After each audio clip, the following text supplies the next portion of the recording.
Ramazan orucunun fərz olma vaxtı.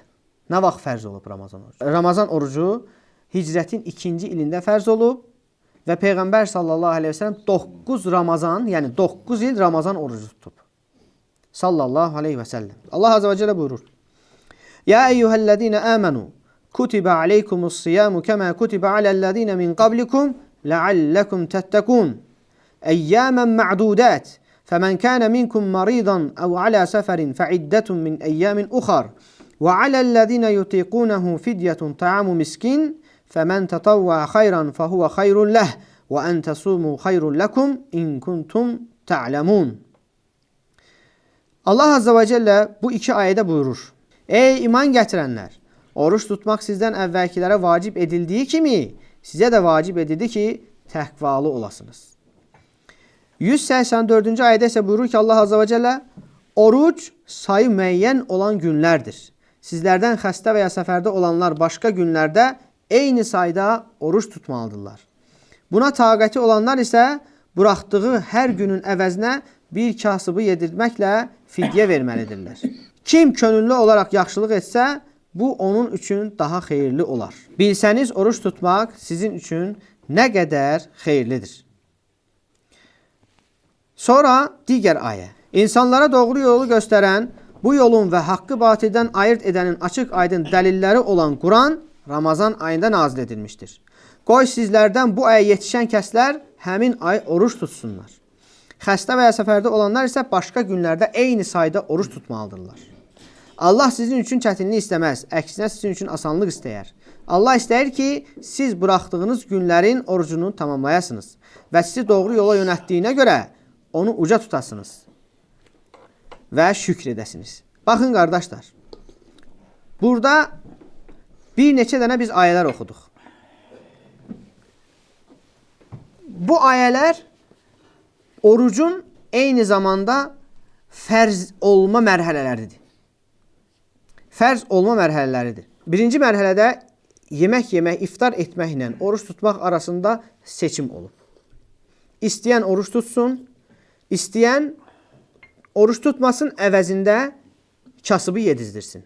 Birinci Müslümanlara bu cür gəlib oruç. Oruç sayı müəyyən olan günlərdir. Sizlərdən xəstə veya səfərdə olanlar başqa günlərdə eyni sayda oruç tutmalıdırlar. Bu başladı orucun hökmü, Ramazan orucun hökmü. Sizdən əvvəlkilərə də oruç tutmaq vacib edilsə də vacib edildi. Oruç tutun. Amma oruç tutmayıb birinci mərhələdə. Bunun əvəzinə fidyə də vermək icazəli olub. Yəni kasıbları doyurdurmaqla. Bax, buna taqəti olanlar isə buraxdığı hər günün əvəzinə bir kasıbı yedirməklə fidyə verməlidirlər. Bu birinci mərhələ olub. Yəni əgər sən oruç tutmaq istəmirsənsə, deyək ki, lap günlərin bəzilərini tutursan, digər günlərini isə deyək ki, fidyə verərək bunun əvəzini çıxıb. Bu birinci mərhələdə belə olub. Ta ki orucun qəti bir şəkildə fərz olmasına kimi. O da 185-ci ayədəki Allah Azze ve Celle'nin bu sözüdür. Fəmən şəhidə minkumuş şəhra fəlyasum. Sizdən kim aya çıxarsa mütləq oruç tutsun. Əyyəmən ma'dudət və bunlar sayılı günlərdir. Sayılı günlərdir. Mütləq bu günləri nə etməlisən? Tamamlamalısan. Və belə deyək ki, birinci mərhələdə oruç tutmaq və iftar etmək arasında seçim olur. İstəyirsən tut, istəyirsən tutma, tutmadığın günlərə kəffara ver. Bir kasıbı doyudur. İkinci mərhələdə isə oruç tutmaq hər kəsə vacib oldu, ancaq aciz olub tutmayanlara fidyə verməklə kəffara vermək buyuruldu. Məsəl üçün, bir adam mədəsi xəstədir və həddindən artıq çox yaşlıdır, oruç tuta bilmir. O nə edir? Hər günə, oruç tutmadığı hər günə bir dənə kasıbı doydurur.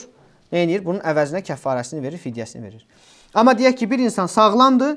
Deyə bilər ki, mən axı bu ayədə deyir ki, istəyən fidyə verərək kasıbı doyduraraq bunun kəffarəsini versin.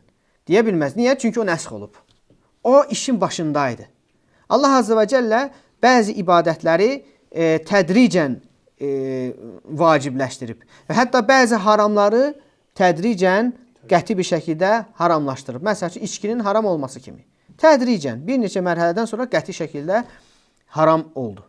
Və oruç da bax o vaciblər baxımından bax bu cür mərhələli bir şəkildə vacib olub. Birinci seçim qarşısında qoydu ki, insanlar buna yavaş-yavaş alışsınlar. Allah Azza və Cəllənin öz hikmətindəndir bu. İstədiyini edər.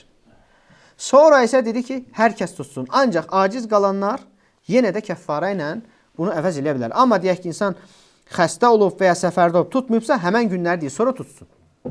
O həmən günləri sonra tutur. Amma deyək ki, insan xəstədir, heç cür bu da bir dedik ki, sağalan xəstəlik deyil, mədəsində böyük bir problem var və ya digər ciddi problemləri olan bir xəstəliyi var, sağalmır və ya ağırdır. Məsələn, Allah qorusun, rak kimi və s. ağır vəziyyətdədir. O nə edir? Tutmur orucu. Allah ona icazə verir. Tutmur, fidyə verir. Bu da orucun vacib olma mərhələləridir, qardaşlar.